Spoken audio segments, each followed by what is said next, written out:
G'day, I'm Brett, and today I'm going to do a review on the Viz Kayak Cradles product.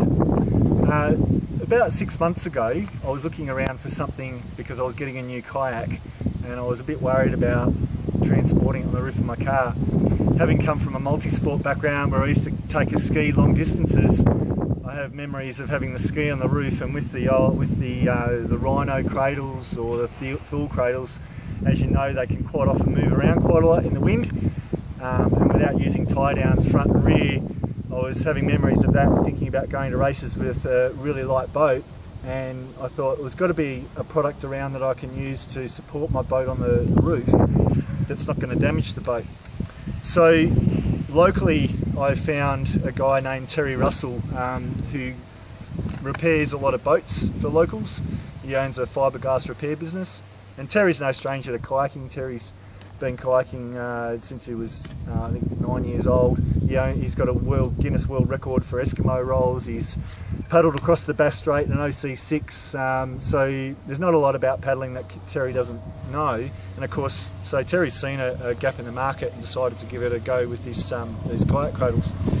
So I guess I should say straight from the start, I paid full retail price for my cradle about 6 months ago.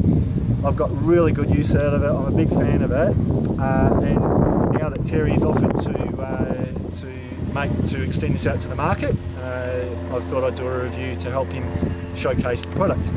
So you can see on my car I've got the cradle. You can see straight away it's got different profile bars right now. The way Terry's made it is it can actually bolt on different profile bars. So there's 5 different profiles.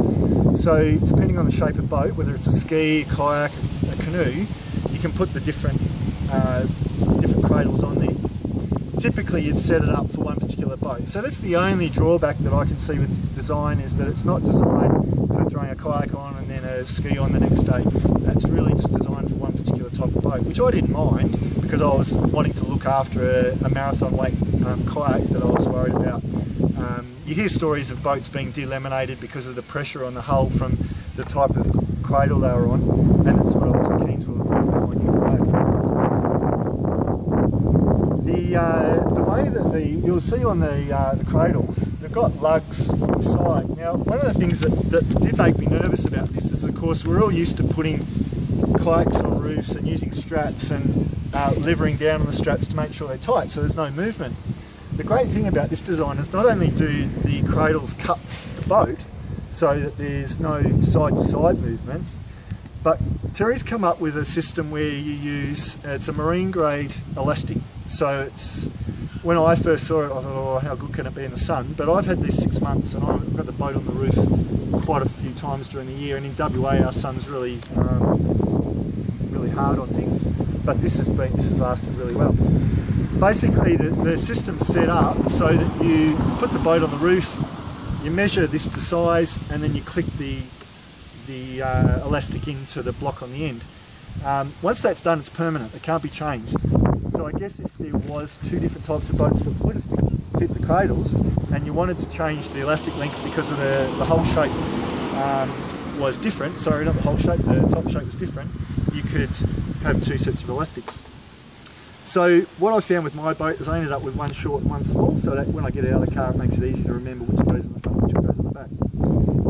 These cradles actually fit every K1 that I've had. I've had a few K1s over the last year, 6 months, and I found that it fits all different K1s, but I made it specifically set up to fit my light K1 because that's the one that I was really keen not to damage while it's on the roof.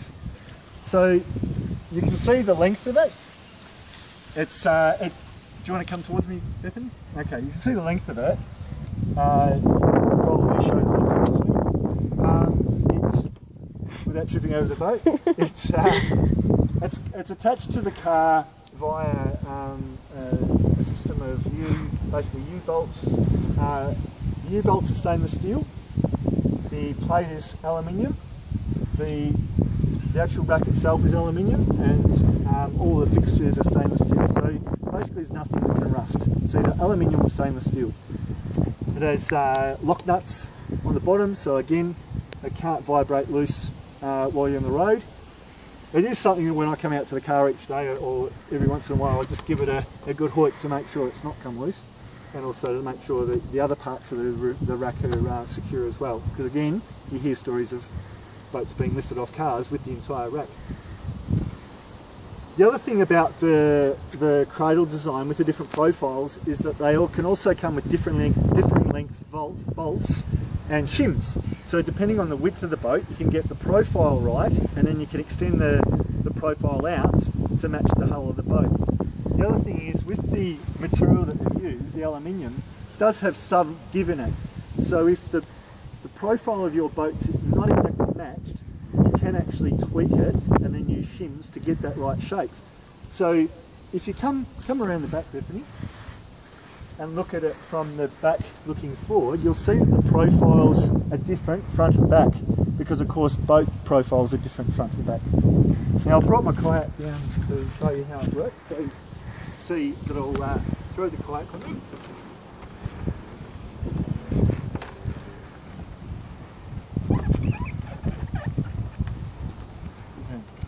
So I know roughly that it's about a third type thing where I put the boat.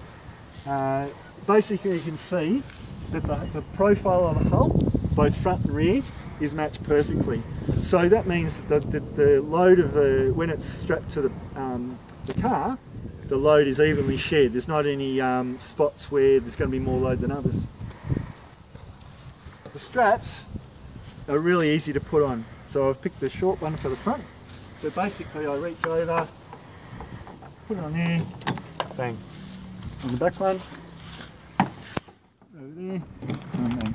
Now I must admit, for the first couple of months I had them, I was so nervous that the boat was going to come off, because of course usually a strap's tied and you put all those knots on it and you know, well, it's not going to go anywhere, and with elastic you're thinking, is the boat going to lift off?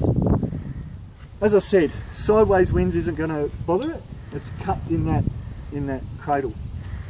And I'll show you, if I go to lift it, it takes a lot of strength just to get it to move an inch, okay? This elastic is really good quality. It is not going to budge. The angle of the lugs means that this won't budge. I've been carting this around now to 110 k's an hour for months, or for 6 months, as I said, and not a problem. Now I've got to the thing where I trust it, so it's no problem. So I guess the only other thing to show you is, I'll take this off again. I know of others who are using this to cart K2s, and of course because it's so long, you're going to get those support points front and rear, so that the boat's not going to move around while it's on the roof with winds. When you set it up on the roof, one thing that I advise, if you've got a hatchback like mine, which many paddlers have, is you can move the rack backwards and forwards depending on where you want it. Obviously you want to get it back as much as you can, so that you've got that spacing. But you can also set it up so that when you open the hatch, you can see around here, I've set it up so it doesn't hit the spoiler, it doesn't hit the hatch. So just a tip for if you're setting it up so you don't damage your spoiler. Okay, well I think that pretty much sums it up. Oh, okay, there's a couple of different things that I didn't mention.